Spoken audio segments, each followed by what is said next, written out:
Una dintre cele mai emoționante operațiuni de salvare a avut loc la Timișoara, unde o iapă lăsată nesupravegheată căzuse într-un canal. Cel care le-a atras atenția tuturor asupra incidentului a fost un câine care se plimba prin zonă și care nu s-a dezlipit de animalul aflat în suferință până nu au sosit salvatorii. Chiar a încercat la un moment dat să tragă singur iapa afară din canal.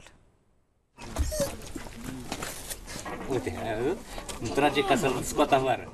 Câinele Jockey, de 4 ani, este un amestec foarte reușit de husky și ciobănesc german. Și, îndată ce a observat calul prăbușit în canal, a făcut totul ca să le semnaleze și oamenilor acest lucru. Iapa Stella căzuse azi noapte în gura de canal, al cărei capac fusese furat. A alunecat cu picioarele din spate, s-a zbătut, însă fără nicio șansă de salvare. Stăpânul câinelui, chemat în ajutor, a sunat la rândul lui la 112. Ia uite, sărăcă. Cum mai intram acolo, mă? Să vină să-i facă un tranquilizant, că nu putem să lucrăm. Ori furat gura de canal, de acolo capacul de canal, și calul a venit să mănânce iarbă noaptea și l-a găsit câinele.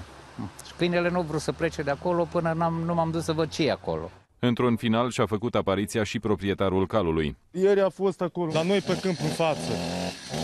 L-am împăivănat. Pentru pompieri, misiunea a fost foarte grea. Au fost nevoiți să taie mai mulți copaci, apoi, cu ajutorul unui excavator, au ridicat placa groasă de beton care acoperea canalul.